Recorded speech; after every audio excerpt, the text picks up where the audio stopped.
जय हिंद बच्चों। इस लेक्चर में हम लोग बात करेंगे मेनली अभी तक देखिए हमने जो फिनिश कर लिया है वो इंडक्टिव इफेक्ट, इलेक्ट्रोमैग्नेटिक इफेक्ट और मेसोमैग्नेटिक इफेक्ट। तीनों ही इफेक्ट्स बहुत ही इंपॉर्टेंट है।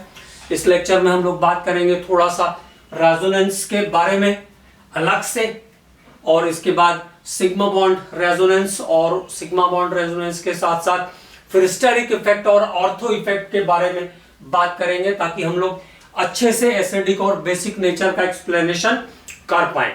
तो सबसे पहले बात करते हैं रेजोनेंस के बारे में। अबाउट रेजोनेंस, अनुनाद।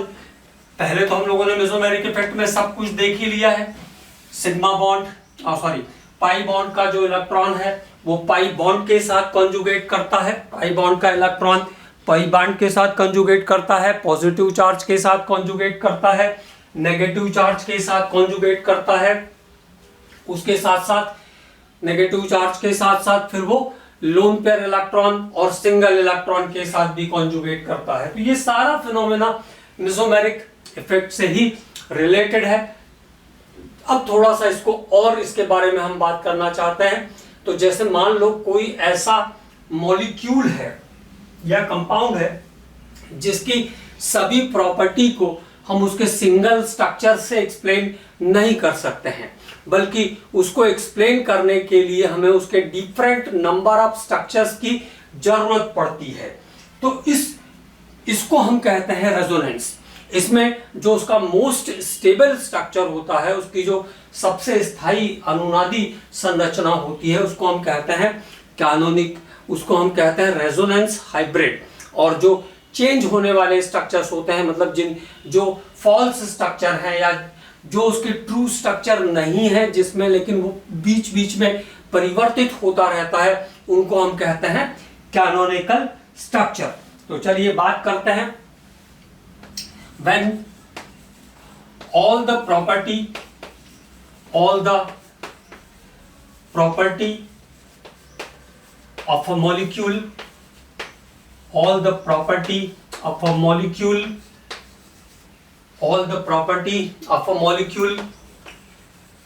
cannot be explained by its single structure. जब किसी यौगिक के सभी गुणों को हम एक ही संरचना से प्रदर्शित नहीं कर सकते हैं, can not be explain by a single structure, can not be explain by it's single structure, but can not be explain by a single structure, but it is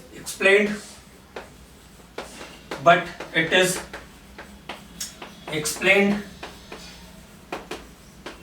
with its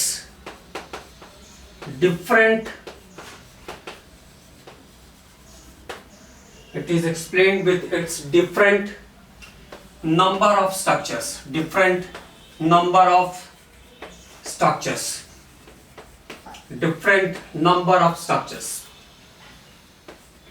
the most stable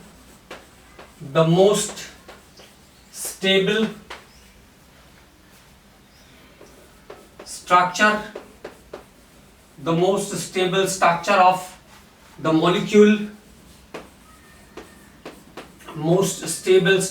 molecule, is called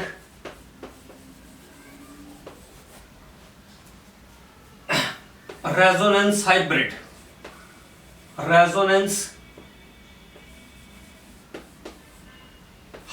Hindi में कहेंगे संकर अनुनाद, resonance hybrid. And it's all other structure, और इसकी अन्य संरचनाएं जो है, it's all other structures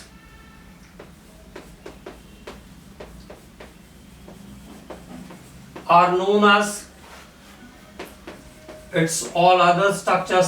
as canonical structure। Hindi में भी कैनोनिकल को कैनोनिकल ही कहते हैं। All other structures are known as canonical structure. All other structures are known as canonical structure.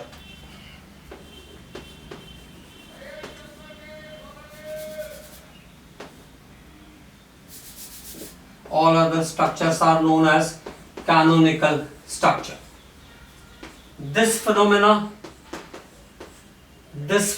is known as resonance. This phenomenon is known as resonance. Okay, this phenomenon is known as resonance. So when all the property of a molecule cannot be explained by single structure, but it is explained with its different number of structures. The most stable structure of the molecule is called resonance hybrid, and its all other structures are known as canonical structure. This phenomenon is known as resonance. तो इस phenomena को हम resonance कहते हैं.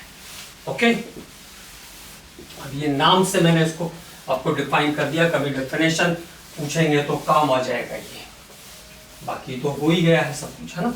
अब देखिए, जैसे मान लीजिए मेरे पास कार्बन डाइऑक्साइड है, CO2 है. तो CO2 का जो मोस्ट स्टेबल स्ट्रक्चर होता है, मतलब इसका जो रेजोनेंस हाइब्रिड है, वो उस टाइप का होगा. ऑक्सीजन के पास बैलेंस सेल में रहते हैं 6, 2 बॉन्डिंग में खर्च हो गए तो बचे 4 इलेक्ट्रॉन. तो ये CO2 का स्टेबल स्ट्रक्चर है, सबसे ज्यादा स्टेबल स्ट्रक्चर है CO2 का. लेकिन अगर मुझे CO2 की प्रॉपर्टीज की पूरी जानकारी चाहिए तो फिर इसके कैनोनिकल स्ट्रक्चर भी हमको पता होने चाहिए, क्योंकि वो कैनोनिकल स्ट्रक्चर्स में चेंज होता है इंटरमीडिएटली. तो ये इसका है रेजोनेंस हाइब्रिड. इसके बाद जब लोन पेयर एक जगह को छोड़ करके दूसरे जगह शिफ्ट होगा, तो अगली जो सिचुएशन बनेगी, जब लोन पेयर आया तो 2, 2, 4, 2, 6, 2, 8 और एक लोन पेयर आ गया, तो एक एक्स्ट्रा पेयर आएगा. तो उसको एब्जॉर्ब करने के लिए बॉन्ड अपनी जगह से शिफ्ट होगा, ताकि जो बैलेंसी है वो सेटिस्फाई रहे, ताकि ऑक्टेट जो है वो सेटिस्फाइड रहे. तो यहां पे जो सिचुएशन आएगी, बॉन्ड शिफ्ट हो गया, तो यहां पे जो सिचुएशन आएगी वो इस तरीके से आपको दिखेगी. अब यहां पे ऑक्सीजन, एक पेयर आ गया ऑक्सीजन के दूसरे वाले ऑक्सीजन के पास से यहां पे, तो यहां पे इस तरीके से ये स्ट्रक्चर आपको जनरेट होता हुआ दिखेगा. और नेचुरल सी बात है, अगर लोन पेयर मान लीजिए लेफ्ट साइड के ऑक्सीजन से राइट साइड के ऑक्सीजन पे गया हुआ है, आप किसी के घर अगर जाओगे तो वो भी कभी ना कभी आपके घर वापस आएगा मिलने के लिए, ये पक्की बात है.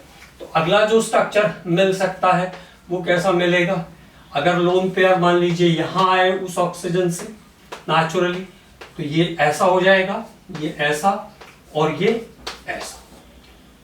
तो ये है, ये जो स्ट्रक्चर्स हैं ऑक्सीजन और कार्बन डाइऑक्साइड के, जो इंटरमीडिएटली चेंज होते हैं, इनको हम कहते हैं canonical structure.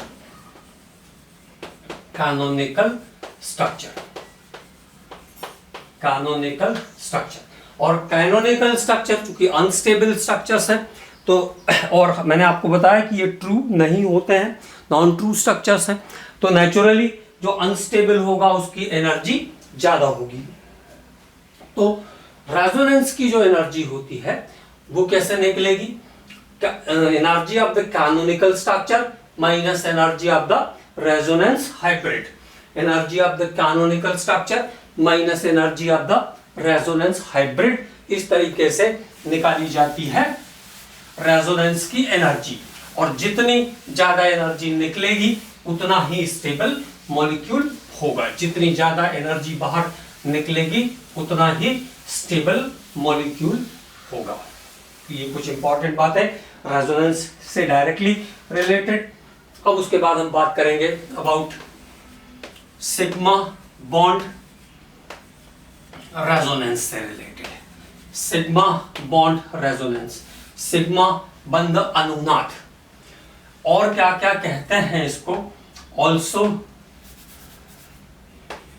Called, sigma bond resonance को और क्या क्या कहते हैं, इसके नाम भी बड़े इंपॉर्टेंट है भाई। Also called no bond resonance, क्योंकि बॉन्ड नहीं रह जाता है सिग्मा बॉन्ड रेजोनेंस के बाद। No bond resonance, sigma pi bond resonance, sigma pi bond resonance.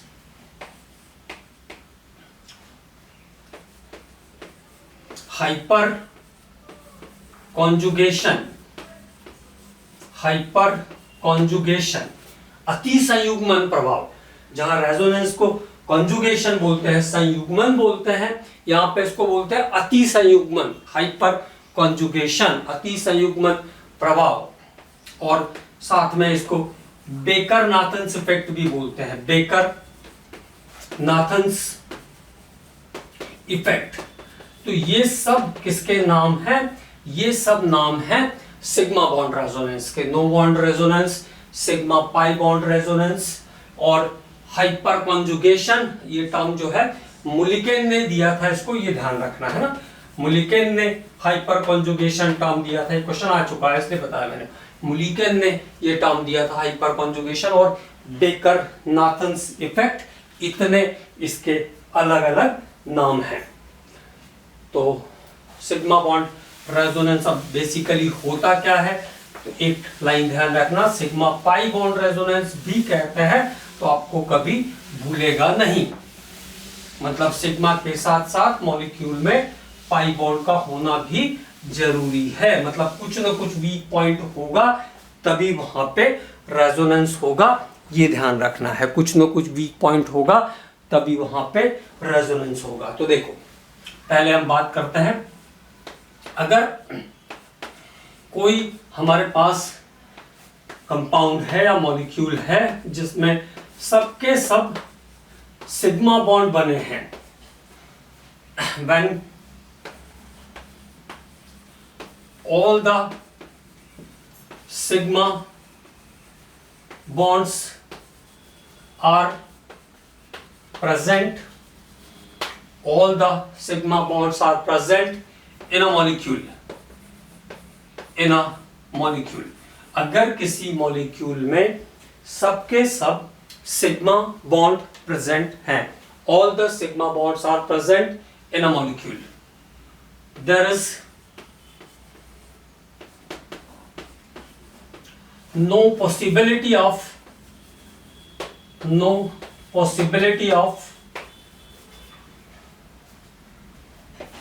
sigma bond resonance, no possibility of sigma bond resonance। तो ऐसे मॉलिक्यूल में सिग्मा बॉन्ड रेजोनेंस आपको देखने को नहीं मिलेगा। No possibility of sigma bond resonance, ऐसे मॉलिक्यूल में आपको सिग्मा बॉन्ड रेजोनेंस देखने को नहीं मिलेगा। तो पहली बात तो ये ध्यान रखना है। अब इसका मतलब ये हुआ कि सिग्मा बॉन्ड के साथ साथ पाई बॉन्ड का होना भी जरूरी है। जैसे अर्थक्वेक, तभी भूकंप तभी आता है जब कहीं ना कहीं पृथ्वी की सभी परतें एक दूसरे के साथ बराबर से सेट नहीं रहती है, कुछ ना कुछ फॉल्ट रहता है, तब आपको वहां पे अर्थक्वेक की चांसेस रहती है, जैसे हिली एरिया जो है। तो देखो अब डबल बॉन्ड वाला मॉलिक्यूल होना चाहिए, ये कंपलसरी है। सिग्मा बॉन्ड के साथ साथ पाई बॉन्ड भी होना चाहिए, पाई बॉन्ड ऑर्बिटल का इन्वॉल्वमेंट होना चाहिए। और अजीब सी घटना है हालांकि, सिग्मा बॉन्ड का इलेक्ट्रॉन पेयर, सिग्मा बॉन्ड का इलेक्ट्रॉन पेयर, अब जैसे हाइड्रोजन और कार्बन के बीच में यहाँ क्या है, सिग्मा बॉन्ड ही तो है ना। सिग्मा बॉन्ड का इलेक्ट्रॉन पेयर, अगर ये बॉन्ड हो गया, ये बॉन्ड का अल्फा पोजीशन हो गया, अल्फा पोजीशन पर अगर हाइड्रोजन है तो उस समय सिग्मा बॉन्ड का electron pair sigma pi bond orbital के अंदर जाता है। Drop out of sigma bond electron pair, sigma बंध के इलेक्ट्रॉन युग्म का सिग्मा पाई बंध के इलेक्ट्रॉन ऑर्बिटल में, सिग्मा पाई बंध के ऑर्बिटल में कूद जाना, ड्रॉप आउट होना कहलाता है सिग्मा बॉन्ड रेजोनेंस। तो अगली जो चीज आपको देखने को मिलेगी वहां पे वो कैसी होगी, देखो हाइड्रोजन तो बचा लेकिन उसका बॉन्ड खत्म हो गया है, तो इसीलिए इसको कहते हैं नो बॉन्ड रेजोनेंस, बॉन्ड ही चला गया है और एक इलेक्ट्रॉन पेयर ड्रॉप आउट होके यहां आया, तो ये बॉन्ड रेजोनेट करके इधर आ जाएगा। तो ये फिनोमेना है सिग्मा बॉन्ड रेजोनेंस। दो हाइड्रोजन इसके पास पहले से था, एक पेयर ऑफ इलेक्ट्रॉन आ गया। तो बेसिकली यहां पे हुआ क्या, the electron, the sigma bond electron pair, sigma bond electron pair, sigma bond electron pair jumped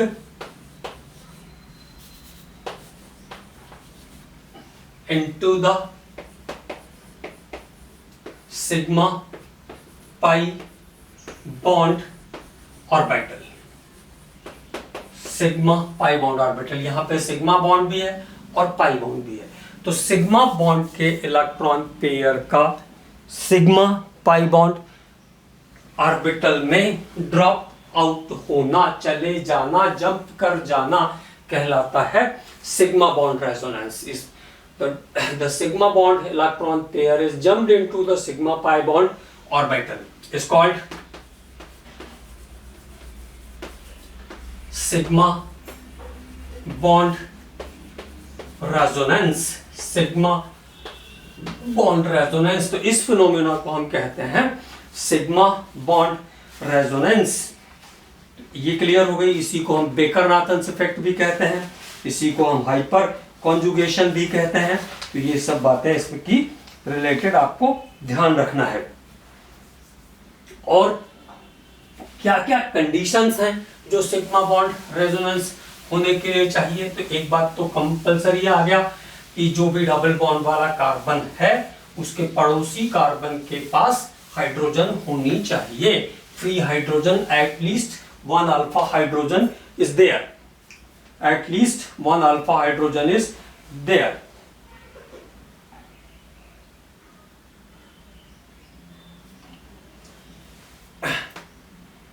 तो नंबर 1 पे क्या ध्यान रखना है, presence of at least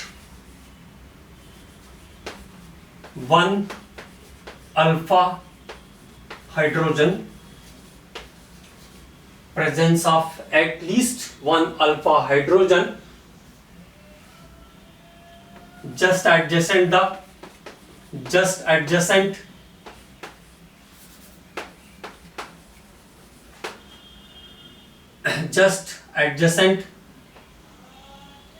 sp2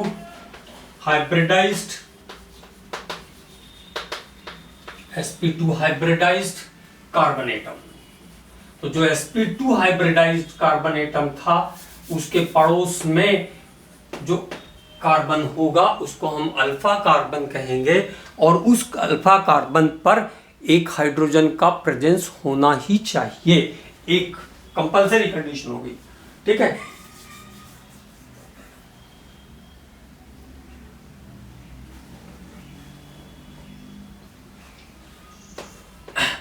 more the number of alpha hydrogen, more the number of alpha hydrogen, more the number of alpha hydrogen, जितने alpha hydrogen ज्यादा होंगे उतना चांस ड्रॉप आउट का ज्यादा होगा, बढ़ जाएगा, है ना। तो more the number of alpha hydrogen, more the hyper conjugation, more the hyper conjugation, more the hyper conjugation, hyper conjugation या बेकर-नाथन इफेक्ट के चांसेस उतने ज्यादा बढ़ जाएंगे। अब अगर मान लो ग्रुप्स के हिसाब से देखें, अगर मिथाइल है तो वहां पे अल्फा कहां पे, डबल बॉन्ड के पड़ोस वाले कार्बन पर, CH3 इज देयर। तो कितने अल्फा हो गए, 3 अल्फा हाइड्रोजन। CH3 में कितने अल्फा हाइड्रोजन है? 3। अगर इथाइल जुड़ा हुआ है तो एडजेसेंट से जुड़ा हुआ जो ग्रुप होगा वो क्या होगा? CH2 होगा अल्फा पोजीशन पे। तो इसके पास कितने अल्फा हैं? 2 अल्फा हाइड्रोजन, 2 अल्फा हाइड्रोजन है किसके पास? इथाइल के पास। अगर मान लो आइसोप्रोपाइल ग्रुप है, isopropyl at adjacent carbon atom of double bond, adjacent carbon atom of double bond, जहां डबल बॉन्ड लगा है उसके पड़ोस वाले कार्बन पर अगर आइसोप्रोपाइल है तो क्या हो जाएगा? 1 अल्फा हाइड्रोजन, 1 अल्फा हाइड्रोजन। अब मान लो अगर टर्शरी एल्काइल है, ट्राइमिथाइल है, तो यहां पे क्या ध्यान रखोगे? नो अल्फा हाइड्रोजन, कोई अल्फा हाइड्रोजन नहीं है टर्शरी अल्काइल अगर है तो। ये डबल बॉन्ड वाले के सीधे डबल बॉन्ड वाले कार्बन से जुड़ा हुआ कार्बन अगर टर्शरी है तो कोई भी अल्फा हाइड्रोजन नहीं है। तो यहां पे नो सिग्मा बॉन्ड रेजोनेंस भी ध्यान रखना है, no sigma bond resonance, no sigma bond resonance, sigma bond resonance की पॉसिबिलिटी यहां पे नहीं आएगी, नो सिग्मा बॉन्ड रेजोनेंस। तो सिग्मा बॉन्ड के रेजोनेंस की यहां कोई पॉसिबिलिटी आपको नहीं मिलेगी। तो एक इंपॉर्टेंट बात ये भी ध्यान रखना है। अब मान लीजिए और कुछ ग्रुप्स अगर कभी पूछे कि कहां पे ज्यादा चांसेस है, अगर दोनों तरफ मान लो जो डबल बॉन्ड है उसके दोनों तरफ अल्फा हाइड्रोजन है, डबल बॉन्ड के दोनों तरफ अल्फा हाइड्रोजन है, जैसे ऐसा स्ट्रक्चर है ये, डबल बॉन्ड के दोनों तरफ अल्फा हाइड्रोजन वाले। अब ये डबल बॉन्ड का कार्बन, तो ये इसकी अल्फा पोजीशन, ये अल्फा पोजीशन, ये अल्फा पोजीशन, ये अल्फा पोजीशन, तो 12 अल्फा हाइड्रोजन इज देयर। यहां पे कितनी अल्फा हाइड्रोजन है? 12 अल्फा हाइड्रोजन है। 12 alpha hydrogen is there, 12 alpha hydrogen is there.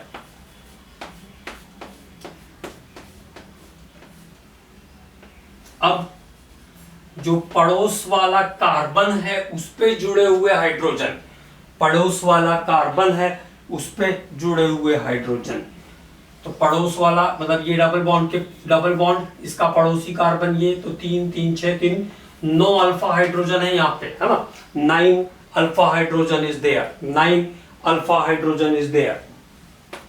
अब मान लो ऐसा स्ट्रक्चर है, अब कितनी अल्फा हाइड्रोजन है? तो ये डबल बॉन्ड का कार्बन, ये दो इसके पड़ोसी, 6 अल्फा हाइड्रोजन। तो क्या इंपॉर्टेंट बात ध्यान रखना है, जहां पर अल्फा हाइड्रोजन का नंबर बढ़ेगा वहां पर सिग्मा बॉन्ड रेजोनेंस की पॉसिबिलिटी बढ़ जाएगी, वहां पर सिग्मा बॉन्ड के रेजोनेंस की पॉसिबिलिटी बढ़ जाएगी, सिग्मा बॉन्ड के रेजोनेंस की पॉसिबिलिटी बढ़ जाएगी, ये ध्यान रखना है। तो ये हुआ सिग्मा बॉन्ड रेजोनेंस, जिसको हाइपर कॉन्जुगेशन और बेकर-नाथन्स इफेक्ट भी हम कहते हैं, बेकर-नाथन्स इफेक्ट भी इसको हम कहते हैं।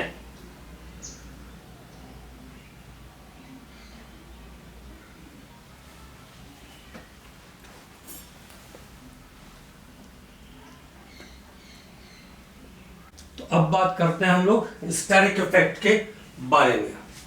हाइपर कॉन्जुगेशन के बाद अगला जो हमारा टॉपिक है वो है steric effect. Steric effect Hindi में इसको कहते हैं त्रिविन्यासी प्रतिबाधा प्रभाव, स्टेरिक इफेक्ट और स्टेरिक हिंडरेंस भी कहते हैं इसको।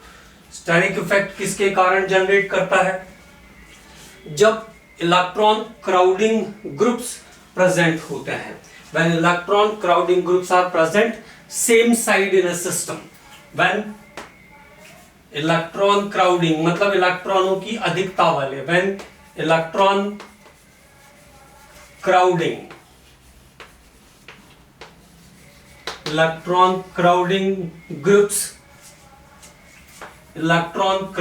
groups are present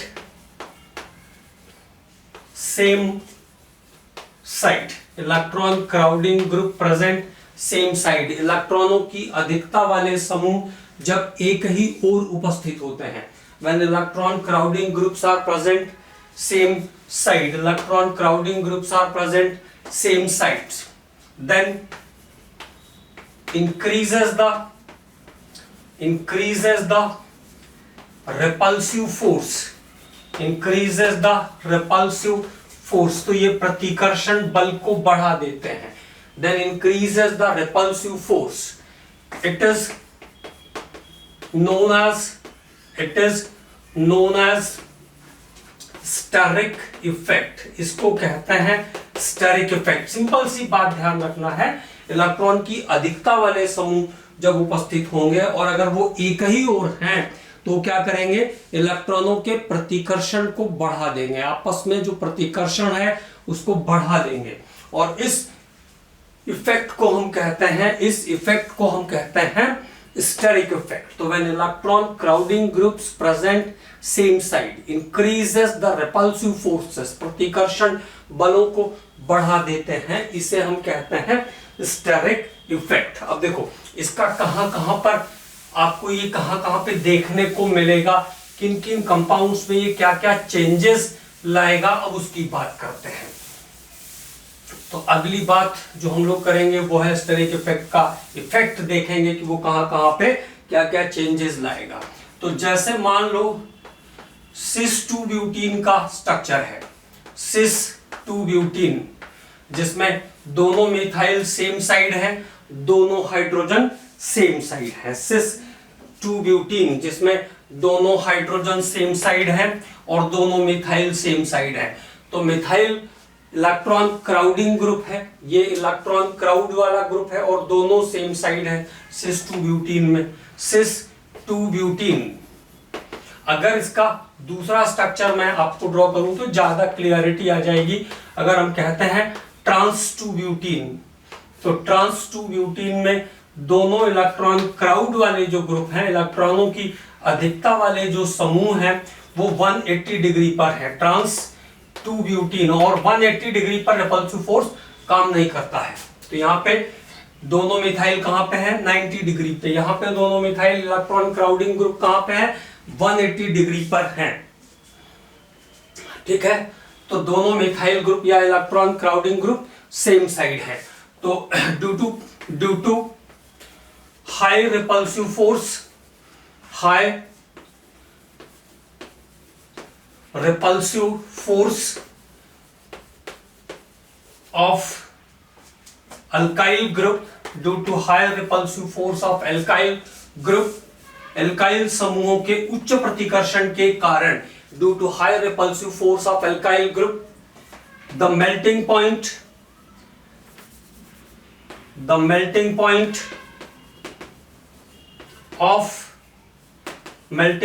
of cis isomers, जो सिस समूहों का गलनांक है, the melting point of cis isomers are always less than trans isomers. Cis समूहों का गलनांक ट्रांस समूहों की तुलना में अधिक होता है. सिस समूहों का गलनांक ट्रांस समूहों की तुलना में कम होता है क्योंकि रिपल्सिव ग्रुप सेम साइड है, हाईली एक दूसरे को रिपल करेंगे और हाईली एक दूसरे को रिपल करेंगे तो पैक होने में, स्ट्रक्चर को अच्छे से क्लोज होने में मॉलिक्यूल्स को प्रॉब्लम आएगी. तो रिपल्सिव फोर्सेस के कारण जो सिस स्ट्रक्चर्स हैं उनके मेल्टिंग पॉइंट हमेशा ट्रांस स्ट्रक्चर से कम होते हैं. तो एक बात तो ये हो गई इंपॉर्टेंट है ना. दूसरी बात, in case of tertiary alkyls, in case of tertiary alkyls, in case of tertiary alkyls, due to repulsive due to repulsive force of alkyl group, repulsive force of alkyl group, due to repulsive force of alkyl group,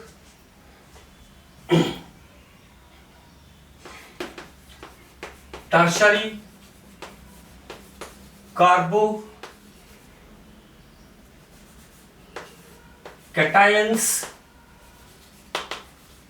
tertiary carbocations are easily formed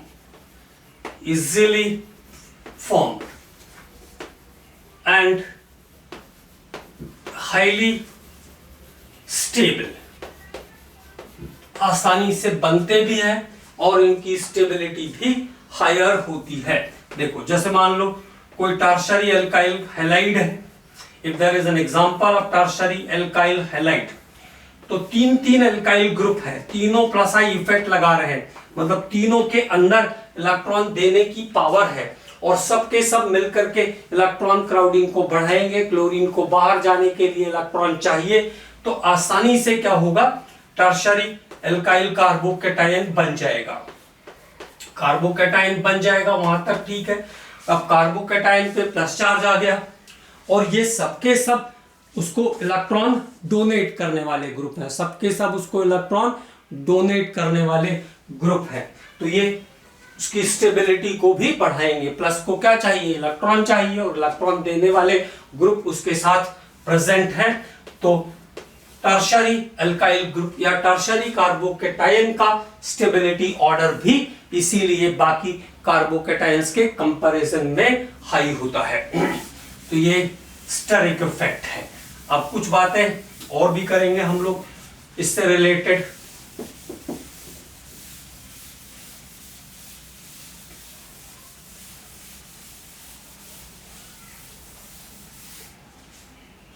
तीसरा example देखो, due to steric effect the basic nature of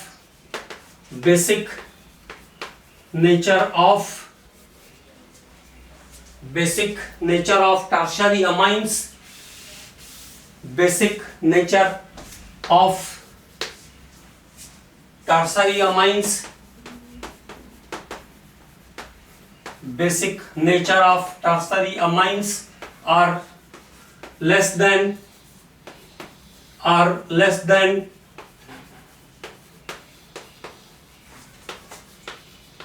secondary amines. The basic nature of tertiary amines are less than secondary amine.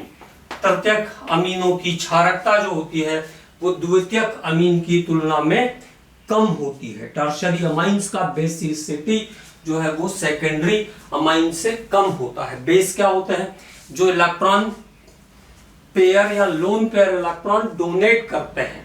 Tertiary में, हालांकि tertiary में alkyl groups बढ़ेंगे, तो alkyl groups बढ़ेंगे तो इसको मोर बेसिक होना चाहिए, लेकिन रिपल्सिव फोर्स स्टार्ट हो जाएगा। जब रिपल्सिव फोर्स स्टार्ट हो जाएगा तो इलेक्ट्रॉन पेयर डोनेट करने की जो कैपेसिटी है, जो कैपेबिलिटी है, वो कम हो जाएगी। repulsive forces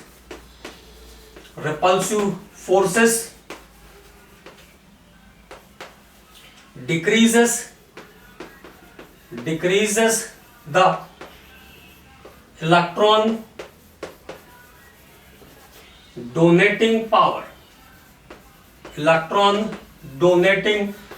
मतलब वो आपस में रिपल्शन में बिजी हो जाएंगे, मारपीट करने में बिजी हो जाएंगे, तो जो डोनेट करने की पावर थी वो कम हो जाएगी। इसको कहते हैं स्टेरिक इफेक्ट, त्रिविन्यासी प्रतिबाधा प्रभाव। अब इसके बाद आखिरी जो इफेक्ट आता है वो है ऑर्थो इफेक्ट। तो अब बात करेंगे ऑर्थो इफेक्ट के बारे में। ऑर्थो इफेक्ट क्या होता है, ये भी बड़ा इंपॉर्टेंट है और बड़े मुश्किल से समझ में आता है ना, तो थोड़ा ध्यान लगा के रखेंगे, ध्यान से समझेंगे। मतलब देखो, जैसे कोई कंपाउंड है, जैसे रिंग के ऊपर कोई अगर ग्रुप जुड़ा हुआ है, जैसे मैंने कहा कि ये मेरा बेंजीन रिंग है, इस बेंजीन रिंग के ऊपर जो है वो यहाँ पे NH2 ग्रुप प्रेजेंट है। मान लो बेस वाला ग्रुप अमोनिया, का डेरिवेटिव है, इसलिए बेसिक होता है एनिलीन, तो एनिलीन यहाँ पे प्रेजेंट है। तो इस कार्बन का जब आप हाइब्रिडाइजेशन देखोगे तो इस कार्बन का हाइब्रिडाइजेशन कैसा है, sp2 है, और जो NH2 ग्रुप उसके साथ जुड़ा हुआ है, छोटी छोटी बातें याद रखते हुए चलना है, NH2 ग्रुप जो उसके साथ जुड़ा हुआ है वो उसके साथ एक तल में है, एक प्लेन के अंदर है, मतलब उसका अपने घर के साथ रिलेशन है, उसका अपने घर के साथ रिलेशन है, तो वो एक प्लेन में है। ऐसा कहा जाता है कि जब वो sp2 हाइब्रिडाइज्ड कार्बन से जुड़ा है और कोई भी साइड में ग्रुप नहीं है तो it is inside the plane, और रिंग तभी किसी ग्रुप को कॉन्जुगेट करेगा, मतलब उसको इलेक्ट्रॉन देगा या उससे इलेक्ट्रॉन लेगा जब तक कि वो उस प्लेन में उपस्थित है, मतलब जब तक कि वो उसके पड़ोस में कोई ग्रुप नहीं है जो उसके साथ मारपीट नहीं कर रहा है, तब तक वो जब तक प्लेन में है, जब तक उसके साथ तल में है, तब तक उसको कॉन्जुगेट करेगा, तब तक मतलब उसको इलेक्ट्रॉन पेयर देगा या उससे इलेक्ट्रॉन पेयर लेगा। जब तक आप घर वालों से जुड़े रहोगे तभी तक वो आपसे संबंध रखेंगे, इसका मतलब यह है तभी तक आपको इलेक्ट्रॉन, तभी तक आपको जो आवश्यकता है वो चीजें देंगे और आपकी दी हुई चीजें वो लेंगे भी। लेकिन अगर कुछ दिक्कत आएगी तो वो अगर आउट ऑफ प्लेन हो गया, मतलब अगर घर से रिलेशन को आपने ब्रेक किया और एक साइड चले गए, तो उस कंडीशन में जो रिंग है वो ना तो आपको इलेक्ट्रॉन दे पाएगी ना आपसे इलेक्ट्रॉन ले पाएगी, ना मतलब घर वाले आपसे कोई चीज लेंगे ना आपको कोई चीज देंगे, सीधी सीधी ऐसी बात है। अब इसका इफेक्ट कैसे पड़ता है तो वो देखना है हमें। तो अब यहां पे क्या बात करनी है, देखो अब यहां पे ऑर्थो इफेक्ट हमें दो जगह पे देखने को मिलेगा। Number 1, ortho due to ortho effect, due to ortho effect, ortho effect, due to ortho effect the ortho derivatives, ortho derivatives of aniline, due to ortho effect the ortho derivatives of aniline are less basic than aniline, less basic than aniline। अब ortho effect के कारण, ortho effect के कारण जो ortho derivative है aniline के, वो aniline की तुलना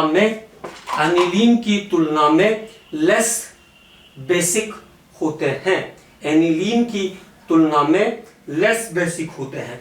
अब ऐसा क्या इफेक्ट पड़ गया इसकी बात करते हैं, ऐसा क्यों हो रहा है इस टॉपिक पे हमको बात करना है। तो ऑर्थो इफेक्ट के कारण ऑर्थो डेरिवेटिव जो है वो एनिलीन के, उनकी बेसिसिटी कम हो जाती है, उनकी बेसिसिटी कम हो जाती है।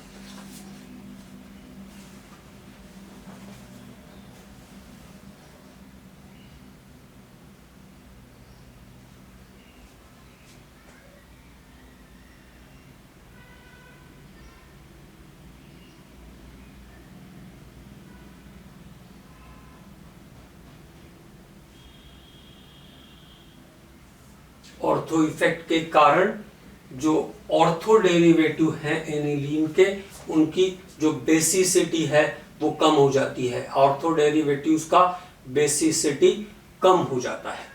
और ऑर्थो चाहे वो कैसा भी ग्रुप हो, may be presence of electron withdrawing or electron donating group on ortho position, चाहे इलेक्ट्रॉन विड्राइंग ग्रुप हो या इलेक्ट्रॉन डोनेटिंग ग्रुप हो ऑर्थो पोजीशन पर, बिकॉज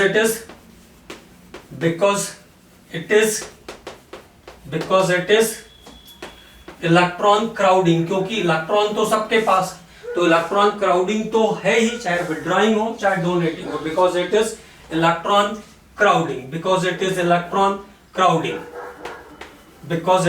इलेक्ट्रॉन क्राउडिंग, क्योंकि वो इलेक्ट्रॉन क्राउडिंग ग्रुप्स रहते हैं, because it is electron crowding. तो देखो क्या हुआ, अब बात करते हैं आगे। तो एनिलीन जो है वो बेसिक है, क्योंकि उसके पास लोन पेयर ऑफ इलेक्ट्रॉन है। अगर मान लो एनिलीन की सिचुएशन हम देखें तो एनिलीन के पास एक लोन पेयर इलेक्ट्रॉन है। पानी में अगर डालेंगे, एक्वस सॉल्यूशन में अगर इसको हम डालते हैं तो ये क्या करेगा, एक H+ आयन ले लेगा, एक H+ आयन ले लेगा और इसका पेयर भी अब ट्रांसफर हो जाएगा। Now it is turns to anilinium NH3 plus ion, anilinium बोलते हैं इसको, एनिलीनियम आयन में कन्वर्ट हो गया। और ये जो है एनिलीनियम आयन जो है ये मोर स्टेबल होता है एज कंपेयर टू एनिलीन। अब देखो ये NH2 ग्रुप बेसिक है क्योंकि इसके पास लोन पेयर इलेक्ट्रॉन है। When electron crowding groups are present, electron crowding groups are present, then it repel the NH2 group. तो NH2 ग्रुप को क्या करते हैं, रिपेल करते हैं। NH2 ग्रुप को क्या करते हैं, रिपेल करते हैं, क्योंकि NH2 ग्रुप के पास भी इलेक्ट्रॉन है और इलेक्ट्रॉन क्राउडिंग ग्रुप के पास भी इलेक्ट्रॉन है। Then it repel the electron crowding group, then it repel the NH2 group and due to repulsion, और अगर NH2 ग्रुप को रिपल्शन फोर्स लगेगा, due to repulsion it is out of plane, तो अपने तल से बाहर चला जाएगा, it is out of plane.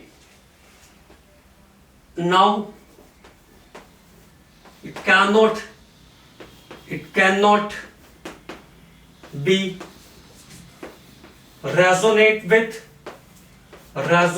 With ring, और वो अब रिंग के साथ, जो रिंग का संबंध था उसका वो खत्म हो जाएगा।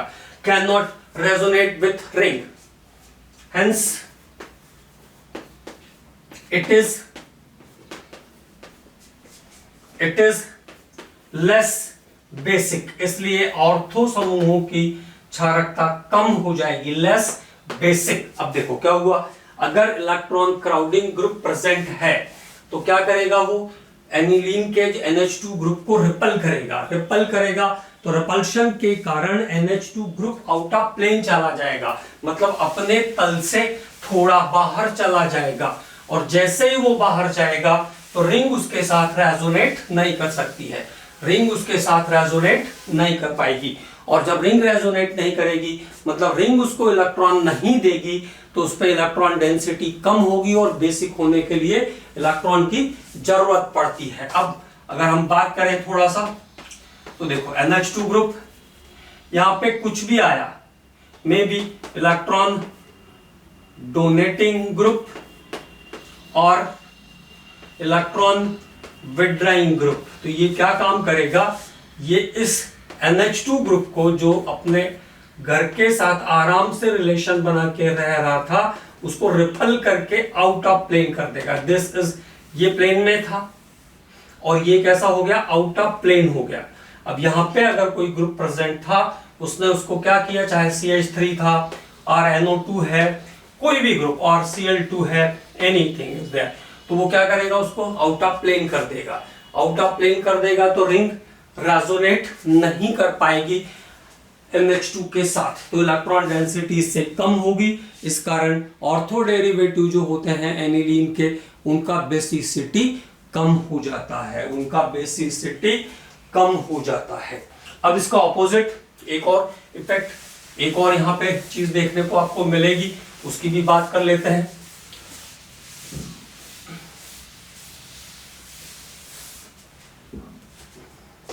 Due to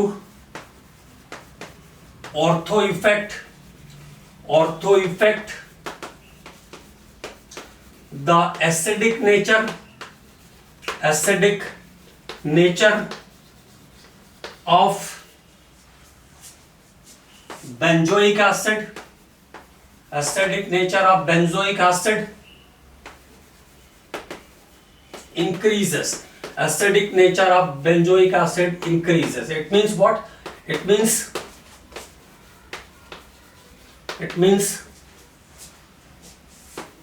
ortho derivatives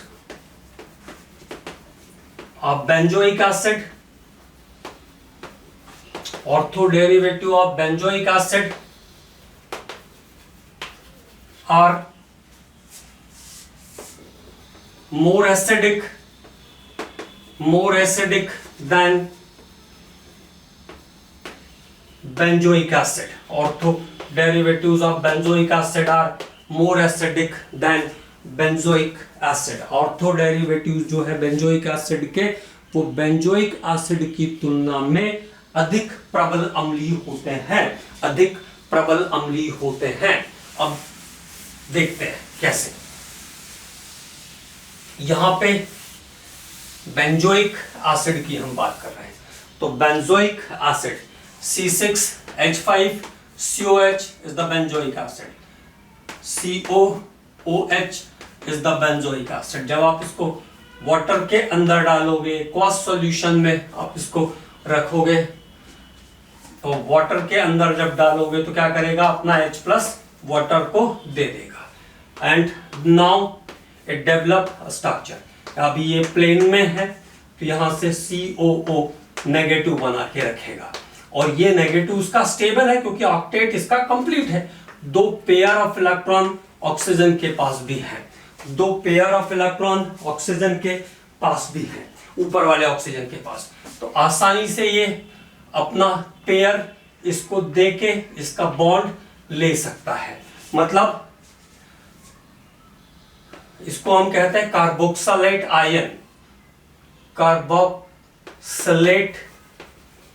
ion is stable. अभी कैसा है, स्टेबल है। Carboxylate ion is stable. Carboxylate ion कैसा है, स्टेबल है। ऑक्टेट कंप्लीट है। किसी भी अगर कोई भी इलेक्ट्रॉन, जैसे रिंग है तो रिंग इसके साथ रेजोनेट करेगी, तो रिंग इलेक्ट्रॉन डेंसिटी को क्या करेगी, बढ़ाएगी। व्हेन रिंग रेजोनेट, जब तक प्लेन में है तब तक रेजोनेट करेगा, ऐसा बताया था मैंने आपको। When ring resonate with COO minus ion, COO minus ions, ring resonate with COO minus ions, it increases the electron density, तो वो इलेक्ट्रॉनों के घनत्व को क्या करेगी, बढ़ाएगी। पहले से वो स्टेबल है, उसको इलेक्ट्रॉन की जरूरत है नहीं। Increases the electron density and destabilise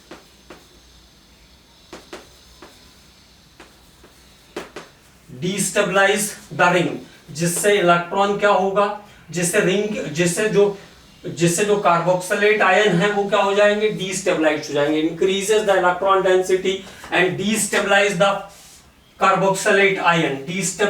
carboxylate ion, और वो कार्बोक्सिलेट आयन को क्या करेगा, डिस्टेबलाइज करेगा, मतलब उसके स्थायित्व को कम करेगा। उसको इलेक्ट्रॉन की जरूरत नहीं है। अगर इलेक्ट्रॉन आएगा तो क्या हो जाएगा, स्ट्रक्चर डिस्टेबलाइज हो जाएगा, तो एसिडिक नेचर कम हो जाएगा। Destabilise the carboxylate ion and destabilise the carboxylate ion, जो कि इलेक्ट्रॉन डेंसिटी के बढ़ने के कारण डिस्टेबलाइज होगा, और जब कार्बोक्सिलेट आयन डिस्टेबलाइज होगा तो इलेक्ट्रॉन डेंसिटी कम हो जाएगी। मतलब अगर वो प्लेन में है तो लेस एसिडिक होगा। अब बात करते हैं when electron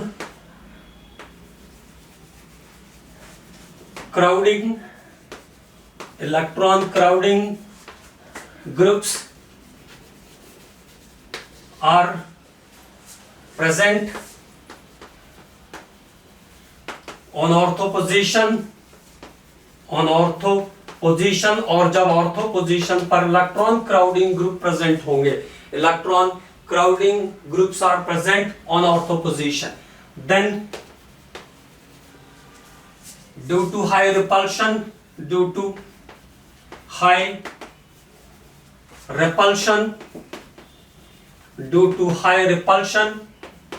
COO negative group is out of plane. Now can't be resonate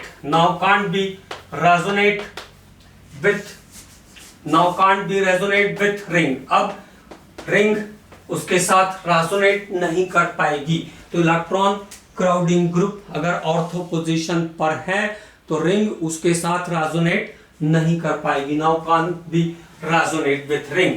और उसको इलेक्ट्रॉन चाहिए नहीं था, बाहर चला गया, तो इलेक्ट्रॉन आ नहीं पाएंगे. Can't be resonate with ring, which increases the acidic nature,